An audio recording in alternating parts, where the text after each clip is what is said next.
Bismillahirrahmanirrahim. Alhamdulillahi rabbil alamin, wassalatu wassalamu ala rasulihil amin, nabiyyina Muhammad ibn Abdullah wa ala alihi wa sahbihi wa man sar ala nahdihi wa ihtada bihadihi wastanna bisunnati ila yaumiddin, amma ba'd.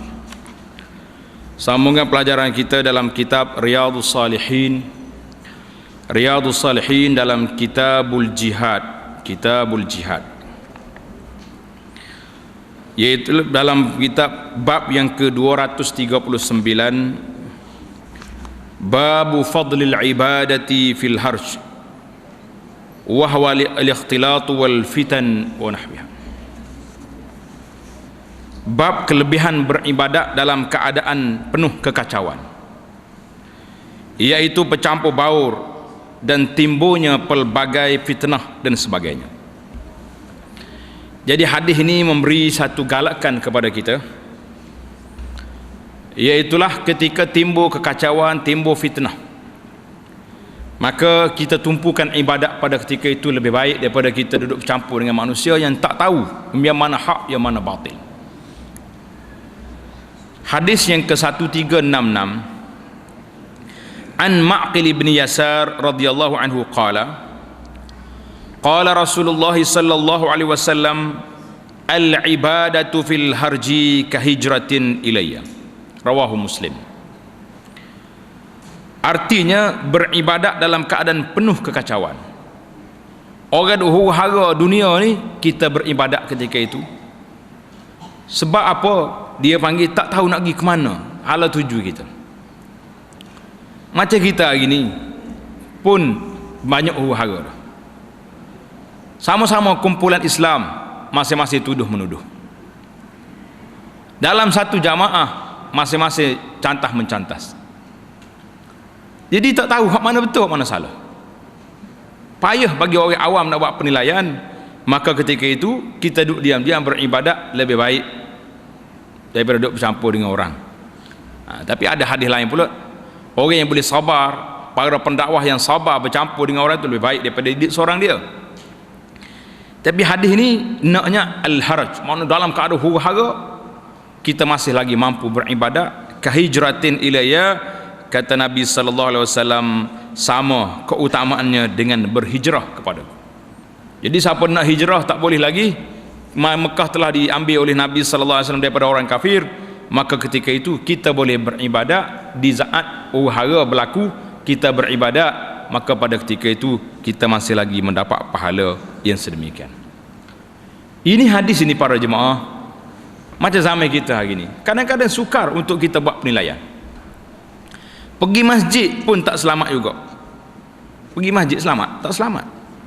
Naik-naik masjid jumpa kawan-kawan orang masjid, pergi awal masjid bukan nak ibadat, pergi duduk buah, ulah sana sini, tengok isu lah. Isu naik minyak, cara kah minyak. Isu bola, cara kah bola. Isu orang bini dua, cara kah bini. Tak ada benda. Bukan kata masuk dalam masjid dia beribadat, bertafakur, tadabbur Al-Quran. Masing-masing bawa kelab, masing-masing bawa cerita, yang akhir sekali tak tahu bertukar di antara masjid dengan pasar, dengan kedai kopi.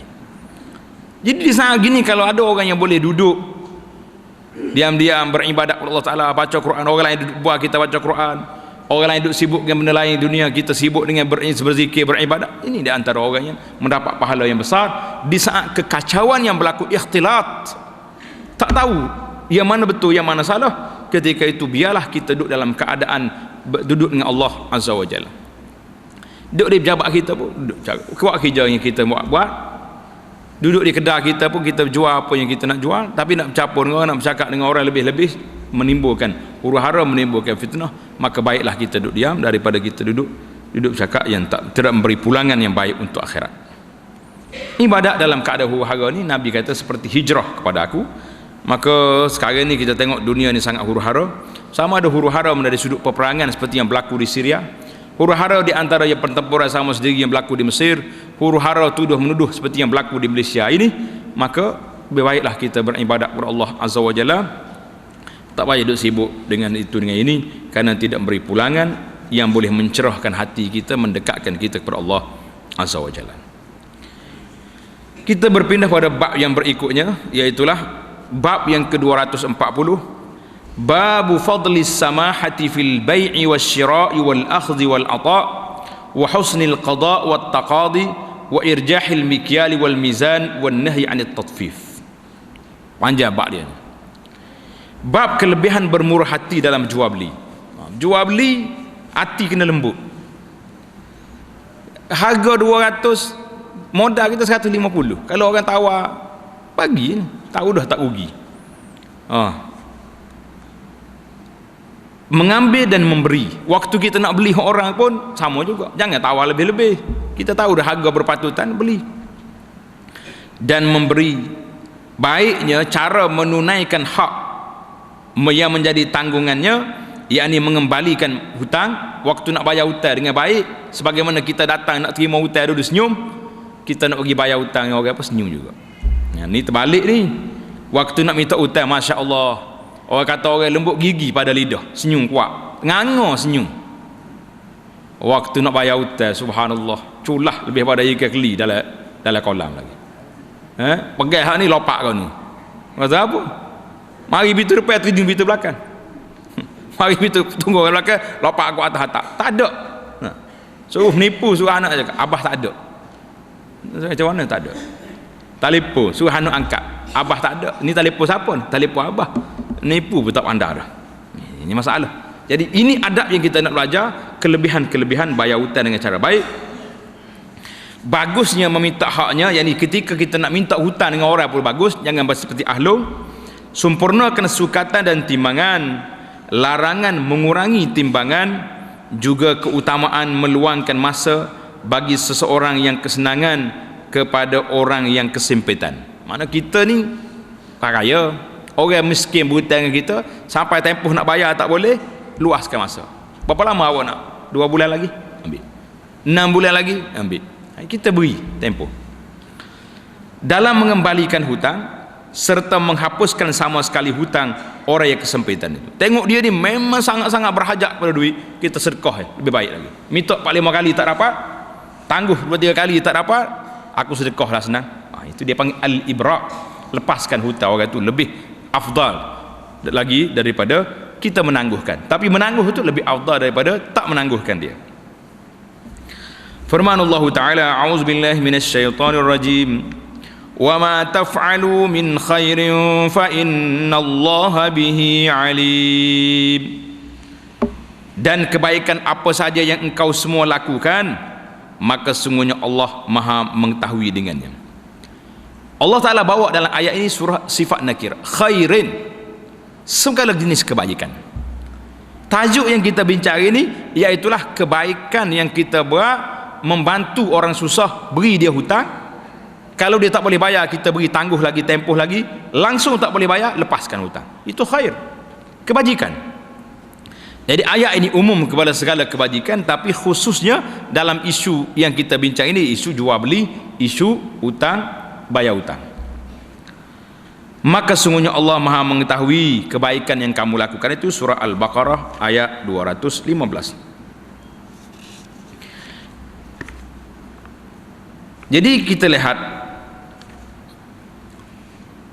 Allah Ta'ala dalam beberapa ayat ini menjelaskan kepada kita tentang kehidupan manusia. Bab yang kita bincang ini babu fadlis samahah fil bait. Kerana manusia ni hidup dalam keadaan nak kepada benda dan nak beri benda. Dua perkara. Kalau kita nak benda orang, kita pergi minta dengan dia, malu. Sekali boleh minta, 2 kali tebal muka, 3 kali orang tutup pintu dah, mari pula dia tu. Tapi bila disyariatkan jual beli, selesai masalah. Bila-bila awak nak, awak ada duit, bismillah, beli. Awak tak ada duit, awak jual awak punya barang, pergi tukar barang tu dengan barang yang kita nak. Ini jual beli ni pintu yang Allah Ta'ala buka kepada kita dengan cara yang baik. Maka jual beli ini, iaitulah ada orang jual beli dengan cara adil, tidak zalim dan tidak dizalimi. Itu dia panggil jual beli cara betul lah, macam orang jual beli sekarang.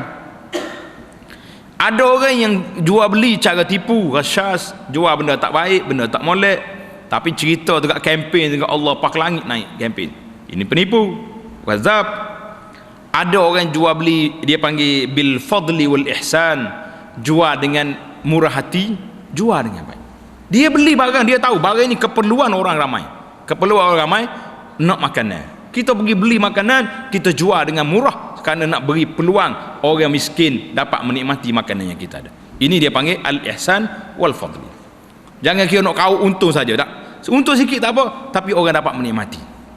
Jangan kita belajar macam orang jual beli zaman moden hari ni. Jual beli zaman moden hari ni, bila nak naik harga barang, cari alasan. Nak naik harga gula, sebab apa? Takut masyarakat makan gula banyak, kecil manis. Sedap lagu tu. Nak naik harga garam, sebab apa? Takut darah tinggi.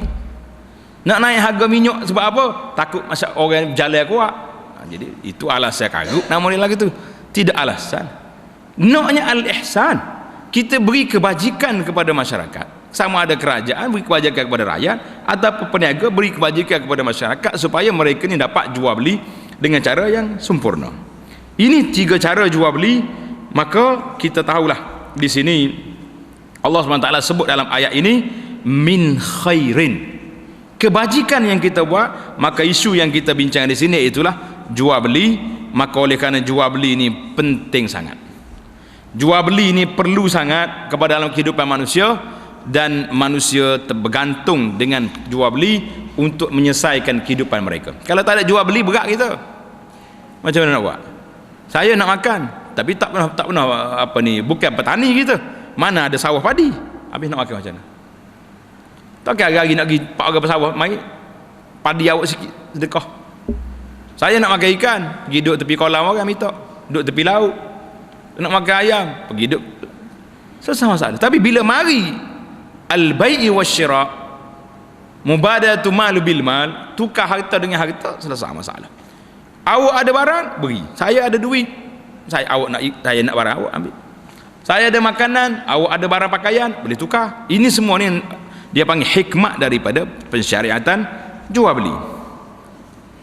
Kemudian mari pula ayat yang kedua, Allah Ta'ala sebut di sini, wa ya qaumi awful mikyana wal mizana bil qist wa la tabkhasun nasa asya'ahum. Tengok cerita Nabi Hud alaihissalam, wahai kaumku, penuhilah sukatan dan timbangan dengan adil, dan janganlah engkau semua mengurangi manusia itu dengan barang-barangnya. Jadi Allah SWT ajar di sini supaya manusia ini bersifat adil dalam sukatan dan timbangan. Waktu kita beli pun kita ambil yang secukupnya, waktu kita nak jual kepada orang, kita beri yang secukupnya. Jadi kaum dia ni, Nabi, sebahagian daripada Nabi alaihi wassalatu wassalam ni, kaum dia, kerja dia, penyakit dia nya mutaffifin, iaitulah mengurangkan sukatan dan timbangan. Itu dah jadi branding, dia jadi tabiat buat dia ni, kerja dia menipu. Zaman kita ni ada menipu tak menipu? Ada juga, kita tengok sekejap lagi. Itu surah Hud ayat 85. Kemudian firman Allah Ta'ala, wailul lil mutaffifin alladhina idza iktalu 'alan nasi yastawfun wa idza kaluhum aw wazanuhum yukhsirun ala yadhunnu ulaika annahum mab'usuna liyawmin 'azim yawma yaqumun nasu lirabbil 'alamin. Surah Al-Mutaffifin ayat 1 hingga 6. Celakalah, neraka wail bagi orang-orang yang mengurangi timbangan dan sukatan. Jikalau mereka itu menimbang daripada manusia untuk dirinya sendiri, dia timbang lebih. Mereka akan menimbang secukupnya, tetapi jika mereka menimbang untuk orang lain, maka mereka menguranginya. Tidakkah mereka itu mengira bahawasanya mereka akan dibangkitkan dari kubur setelah mati untuk menghadapi hari yang agung, yaitu hari kiamat? Pada hari itu semua manusia berdiri menghadap kepada Tuhan yang menguasai alam semesta ini. Jadi ayat ni menunjukkan kepada kita satu penyakit yang berat dalam masyarakat akan berlaku wailun lil mutaffifin, celaka bagi orang yang mengurangi timbangan dan sukatan. Hari ini kita lihat ada sebahagian daripada tempat, macam contohnya beberapa bil yang mari pada kita cakap 5 saat, 10 saat, 30 saat, tapi dikira seminit, itu wailul mutaffifin. Waktu kamu nak ambil, kamu ambil cukup. Waktu kami nak masa kami kena tambah, itu termasuk dalam wailul mutaffifin. Tengoklah orang-orang kerja yang duduk main angkat benda-benda yang tak cukup, sedangkan alat moden hari ni, elektronik ni, dia boleh kira belaka, saat boleh kira, akhir sekali campur-campur jadi seminit. Kenapa bila saat jadi seminit? Tak mungkin. Ini termasuk dalam wailul mutaffifin. Sama jugalah isu apa saja jual beli, sukatan ke, timbangan ke, apa benda, kita kena ingat jangan duduk dalam kategori ini. Satu lagi yang anda rasa perlu disentuh di sini, iaitulah tentang walaupun ayat ini masuk dalam sukatan dan timbangan, tetapi mungkin ayat ini juga terpakai kepada pegawai-pegawai, sama ada kerajaan atau swasta, yang telah buat perjanjian bahawa mereka akan masuk pejabat pukul 8 pagi, keluar pukul 5. Keluar pukul 8 pagi, masuk 8, keluar 5. Ini pejabat. Tapi kalau awak pergi pukul 8, tak masuk, duduk pusing sana sini, atau pergi punch card saja, lepas tu duduk round kedai kopi, buah sampai pukul 10 masuk pejabat, keluar pula awal. Jadi berapa jam awak punya kerja? Ada tatfif kat sini, ada mengurangkan sukatan, timbangan dari sudut waktu? Jawabnya ada. Jadi waktu awak mengurangkan sukatan waktu yang ditetapkan oleh pihak majikan, tak kira. Tapi sewaktu coba nak kira, tengok, kalau kita kata anggaran gaji dia 5,000, kalaulah pegawai pengeluar pembayar gaji kurang RM5, agak-agak pecah, pagi sampai gelap duduk sibuk, mana pergi RM5 duit aku kurang. Tengok, tidak wailul mutaffifin. Sepatutnya awak tahu awak punya ponting banyak. Jadi kalau dikurangkan gaji, terimalah. Oh betul, sungguh saya ni memang kaki ponting. Oh tu, ni dah Allah kurang sikit gaji, malah bertepik satu dunia masuk. Nah, habis tepak dia jaja, tapi hak dia mengurangkan waktu bekerja, tak apa.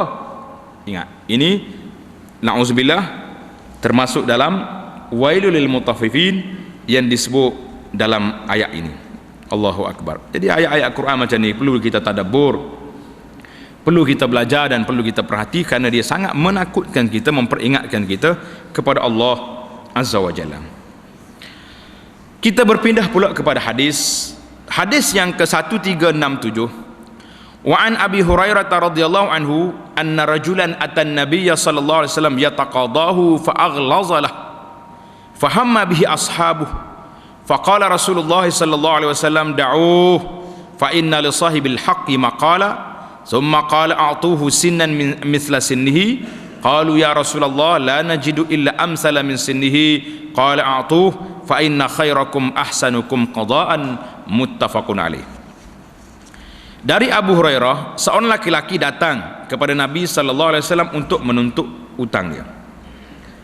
Jadi orang laki-laki ni, orang Badui ni, Nabi kita sallallahu alaihi wasallam berhutang dengan dia. Nabi Rasul Rabbil Alamin berhutang, bajet tak cukup. Apa jadi? Dia datang jumpa Nabi untuk menuntut hutang yang dipinjam oleh baginda sallallahu alaihi wasallam itu. Lalu orang itu berkeras bicara, cakap kasar sikit lah, mana duit aku ni, hari tempoh dah cukup, keras sikit. Para sahabat bermaksud untuk membalas kekerasan itu. Sahabat-sahabat jeling tengok, dia ni kasar cakap. Nabi kata apa? Biarkanlah dia berbuat demikian, sebab seorang yang punya hak itu berhak pula mengeluarkan perbicaraan. Nabi kata jangan. Li sahibil haqqi maqala. Orang yang ada hak itu dia boleh bercakap sebab hak dia.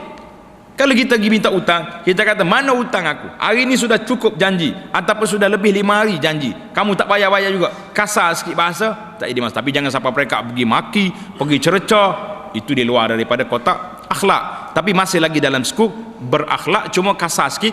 Nabi kata itu hak dia, sebab dia tuan hak. Apa Nabi jawab? Nabi tak marah, tak kata cakap baik sikit. Kita hari ni waktu nak minta hutang kita cakap baik, waktu orang mari minta hutang dengan kita kalau kasar sikit kita jeling selalu. Cakap molek. Cakap. Nabi tak marah.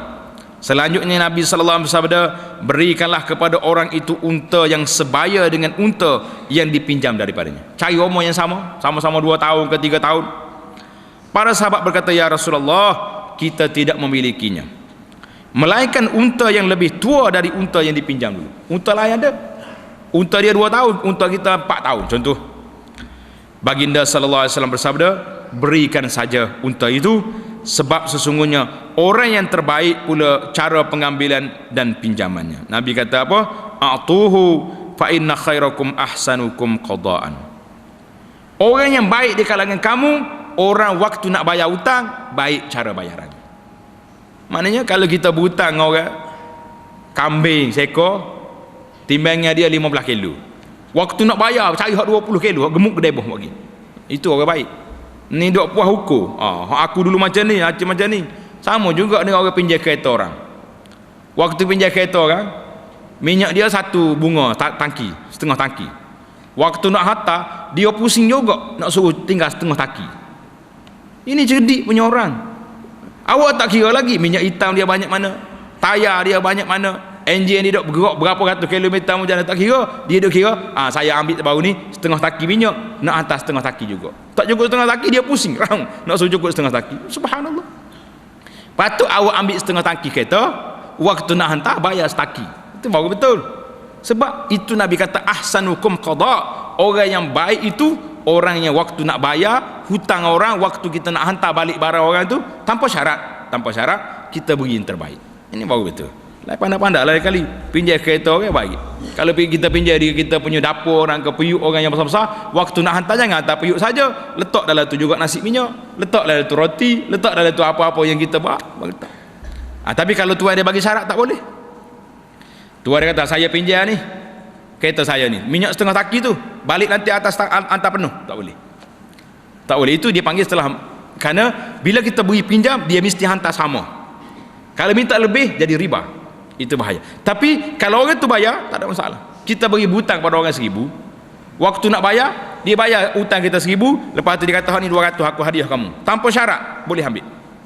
Tapi kalau kita bagi syarat lah, itu dia panggil jadi unsur riba dekat situ. Yakni memberi pada waktunya yang ditentukan dan memberikan kelebihan sebagai hadiah. Itu Nabi kata orang yang baik itu iaitulah orang yang pandai berhutang dan pandai membayar hutang. Jadi kalau kita pandai berhutang saja, waktu nak bayar tak pandai, ini cerita lain, cerita orang lain namanya macam tu. Hadis ini muttafaqun alaih. Hadis yang berikutnya, wa an Jabirin anna Rasulullah sallallahu alaihi wasallam qala rahimallahu rajulan samhan idza ba'a wa idza ishtara wa idza iqtada. Rawahul Bukhari. Dari Jabir radhiyallahu anhu bahwasanya Rasulullah sallallahu alaihi wasallam bersabda, Allah memberikan kerahmatan kepada orang yang bermurah hati ketika menjual. Waktu kita jual kita murah hati. Juga ketika membeli, waktu kita nak beli barang apa jangan tekan sangat. Ni kok Allahu akbar, nyomi tok tawar tu lebih daripada apa-apa lagi dah. Dah orang nak tua dia nak jual banyak tu lah. Minta sikit-sikit boleh lah, kalau tak bagi sudah. Dan pula ketika meminta haknya, yakni ketika minta hutang. Tengok Nabi kata ketika beli baik, ketika jual pun baik, ketika minta hutang pun baik. Allah Ta'ala bagi rahmat kepada orang ni. Siapa-siapa nak rahmat bagi, murah ya. Jangan duduk payah-payah dengan orang. Kalau kita tahulah orang ni minta, kita nampak mereka itu fi hajatin, mereka sangat berhajat nak pada benda ni, kita tengok muka dia apa boleh kenal, jadi keuntungannya masih lagi wujud, bagi. Jangan duduk bakhil sangat. Lepas tu kalau nampak dia berhajat sangat betul-betul lah, duit tak ada lagi, bagi sedekah, lagi tinggi darjat. Tapi orang berniaga tak bolehlah bagi sedekah, dia kena jual kan. Hadis yang seterusnya, wa an Abi Qatadah radhiyallahu anhu qala sami'tu Rasulullah sallallahu alaihi wasallam yaqul man sarrahu an yunajjiyahu Allah min kurabi yaumil qiyamah falyunaffis an mu'sirin aw yad'a anhu. Rawahu Muslim. Dari Abu Qatadah katanya, saya mendengar Rasulullah sallallahu alaihi wasallam bersabda, siapa yang menyenangkan hatinya, Siapa dia nak suruh tenang hati, jikalau Allah menyelamatkannya daripada beberapa kesusahan pada hari kiamat, maka hendaklah dia memberi waktu untuk mengembalikan, beri tempoh untuk mengembalikan hutang kepada orang dalam kekurangan, yakni orang miskin. Kita tanya dia, awak boleh bayar tak hutang ni? Tak boleh. Cukup dah duit tapi saya nak guna lagi, anak sekolah lah, anak ni lah, nak beli ubat. Tak apa, tempoh, bagi tempoh. Atau menghapuskan hutang sama sekali, pakai lepas ya. Tak apalah, membayar hutang pun taklah menjadi kaya dah, aku kaya dah. Awak mungkin susah, sedekah lagi baik. Allahu Akbar. Ini syariat Islam, syariat yang cukup indah. Wa an Abi Hurairah anna Rasulullah sallallahu alaihi wasallam qala kana rajulun yudayinun nas wa kana yaqulu li fatah idza ataita mu'siran fatajawaz anhu la'alla Allah an yatajawaz anna falaqiya Allah fatajawaz anhu, muttafaqun alaih. Ada seorang laki-laki dari umat sebelum Nabi sallallahu alaihi wasallam, mana umat dulu, suka sekali orang ni memberi hutang kepada orang ramai. Dia kerja dia bagi hutang kepada orang.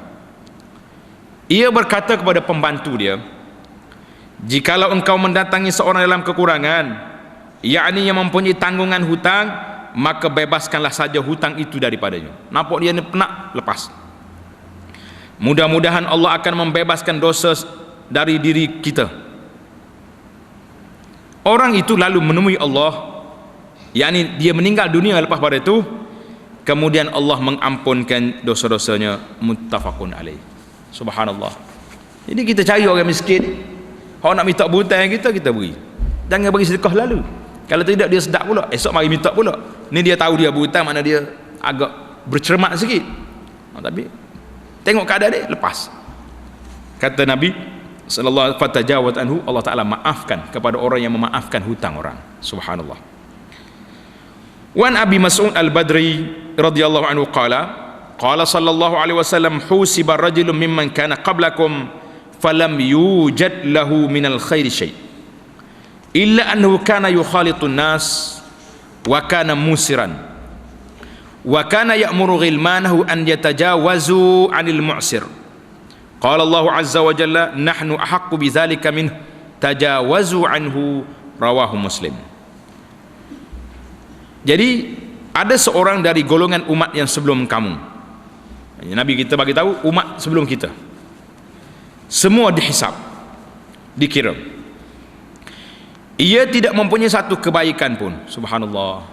Orang ni tengok-tengok kebaikan tak banyak, melainkan ia suka bergaul dalam perjual belinya, dan orang itu kaya sekali. Orang kaya, ia menyuruh hamba-hambanya supaya membebaskan hutang dari orang yang dalam keadaan kekurangan. Allah Azza wa Jalla berfirman, kami, yakni Allah, adalah lebih berhak untuk berbuat demikian itu, maka wahai malaikat, bebaskanlah dosa-dosa orang itu. Subhanallah. Dia tak ada ibadat banyak, tapi ada akhlak yang baik bagi dia, suka lepaskan kesusahan orang. Kita hari ni pun tengok orang susah, lepas. Jangan duduk main tekan. Orang susah lagi kita tekan, lagi tekan. Orang panggil sistem ahlung yang ada hari ni. Lagi orang susah, lagi dia kena. Mu tak bayar minggu ni, naik lagi 200. Bayar akhir sekali, tergadah sekali dengan rumah-rumah, pakai bini dia pun tergadah. Ini jahat sistem. Wa an Huzaifah qala utiyallahu ta'ala bi'abdin min ibadihi atahu malan faqala lahu madza amilta fid dunya qala wala yaktumuna Allah haditha qala ya rabbi ataitani malak fakuntu ubayyi'un nas wa kana min khuluqil jawaz fakuntu atayassaru 'alal musir wa unzirul mu'sir faqala Allah ta'ala ana ahaqqu bidza min tajawazu an 'abdi faqala Uqbah bin Amir wa Abu Mas'ud Al-Ansari radhiyallahu anhuma hakadha sami'nahu min fi Rasulillah sallallahu alaihi wasallam, rawahu Muslim. Kata di Huzaifah, Allah mendatangkan seorang hamba dari sekian ramai-ramai hamba-Nya. Pak mari sini depan Tuhan. Ia telah dikurniakan oleh Allah Ta'ala harta banyak. Lalu Allah berfirman kepadanya, apakah yang engkau lakukan di dunia? Hei hamba aku, Aku bagi pada kamu harta banyak. Apa yang membuat dalam dunia dulu? Huzaifah berkata, orang-orang di akhirat itu tidak ada yang dapat menyembunyikan suatu pembicaraan pun di hadapan Allah. Mana nak sembunyi di depan Tuhan? Wa huwa rabbul alamin. Orang itu berkata, wahai Tuhanku, Engkau telah mengurniakan harta kepadaku. Saya lalu berjual kepada orang ramai dan sudah menjadi watak akhlak saya, iaitulah bersabar kepada orang yang berkesempitan. Saya ni orang sempit, saya sabar. Kalau memberikan hutang adalah saya memberi kelonggaran kepada orang yang kaya dan memberikan tangguhan kepada orang yang berkurangan. Saya tangguh pada orang yang tak mampu, saya tangguhkan. Lalu Allah berfirman, aku lebih berhak berbuat sedemikian itu daripadamu, wahai malaikat, bebaskanlah dosa hamba-Ku ini. Subhanallah. Allahu Akbar. Apa yang kita nak lagi? Apa yang kita nak lebih daripada ini? Iaitulah orang-orang yang mudah ini, orang-orang yang memberi, Allah Ta'ala beri kepada dia kelepasan pada hari kiamat. Wa an Abi Hurairah radhiyallahu anhu qala sallallahu alaihi wasallam, man anzara mu'siran aw wada'a lahu azallahu Allahu yaumal qiyamati tahta zilli arsyihi yauma la zilla illa zilluh. Rawahu Tirmizi wa qala hadisun hasanun sahih. Artinya, siapa yang memberikan tangguhan waktu, bagi tempoh kepada orang yang kekurangan untuk mengembalikan hutangnya. Orang ini tak mampu bayar hutang, kita tempoh. Ataupun sama sekali membebaskan hutangnya itu, lepas. Ulama mengatakan wajib bagi seorang itu menangguhkan, beri tempoh pada orang tak mampu bayar hutang, itu wajib. Dan sunat bagi dia lepaskan. Jadi kalau kita ambil yang afdal tadi, lebih baik kita lepas. Maka Allah akan memberikan naungan padanya pada hari kiamat, di bawah naungan arasnya, pada hari yang tidak ada naungan, tak ada bayang teduh kecuali bayang itu, melainkan naungan Allah sendiri. Hadis ini rawahu Tirmizi wa qala hadisun hasanun sahih. Allahu Akbar. Apa yang kita nak kata lebih daripada ini? Wa an Jabirin anna an-nabiy sallallahu alaihi wasallam minhu ishtara minhu ba'iran fawazana lah fa arjah, muttafaqun alaih. Dari Jabir, Nabi sallallahu memberi daripadanya seekor unta, lalu memberikan harganya, dan Rasulullah memberikan kelebihan, yakni dari harga yang ditentukan dalam akad jual beli itu masih diberi tambah lagi. Muttafaqun alaih. Maknanya dia beli 2.000, Nabi tambah lagi 2.200. Macam mana? Bila ada kita nak beli macam ni, tak? Nak kurang lagi ada. La ilaha illallah. Ini contoh yang terbaik. Karena itulah orang sahabat-sahabat zaman dulu, dia berjanji bai'ah nak beri nasihat. Kalau dia nak beli barang, dia tengok, berapa ratus nak jual kambing ni? 200. Dia tengok, kambing ni gemuk ni, besar ni, susu banyak ni, patut awak jual 250 kambing ni. Tengok, dia suruh kawan tu jual 250. Tengok. Maka kalau kita ni dia ita lagi, tengok nak cari di mana tempat boleh nak kurang ke lagi. Kambing ni hebat dah, susu banyak, tapi adalah tapi tu cari selalu lah. Wa an Abi Safwan Suwaid bin Qais qala jalastu ana wa mahramatul abdi bazan min hajar faja'ana an-nabi sallallahu alaihi wasallam fasawamna bisarawil wa indi wazanun yazinu bil ajri faqala an-nabi sallallahu alaihi wasallam zin warjah, zin wa arjah. Rawahu Abu Daud wa Tirmizi wa qala hadisun hasanun sahih. Jadi dari Abi Safwan, yaitu Suwaid ibn Qais radhiyallahu anhu, katanya, saya mengambil berbagai pakaian bersama mahram al-abdi dari Hajar. Mana dia berniaga pakaian untuk diperniagakan, diperdagangkan. Kemudian Rasulullah sallallahu alaihi wasallam membeli beberapa seruan, celana tu, dia punya pakaian. Nabi kita beli sarawil, orang Arab kata celana, seluar, kepada kami dengan harga mahal. Saya mempunyai seorang penimbang yang menimbang banyak uang upah, yakni harganya. Nabi berkata kepada penimbang itu, timbanglah dan lebihkanlah timbangan harganya itu. Mungkin orang dulu tak beli dengan duit, kadang-kadang dia beli dengan benda, beli dengan tamar ke apa benda, Nabi kata perlebih lagi timbangan. Subhanallah. Ini samhan iza ishtara, bertimbang rasa bila kita beli barang orang, timbang rasa. Subhanallah. Hadis ini riwayat oleh Imam Abu Daud, At-Tirmizi dengan sanadnya yang sahih. Alhamdulillah. Maka dengan ini tamatlah kitab kita, Kitabul Jihad, berakhir pada kali ini. Kita akan sambung pula insya-Allah dalam siri yang berikutnya dalam Kitabul Ilmi, kitab yang menyebut tentang kelebihan ilmu, insya-Allah di dalam jalsah kita yang akan datang.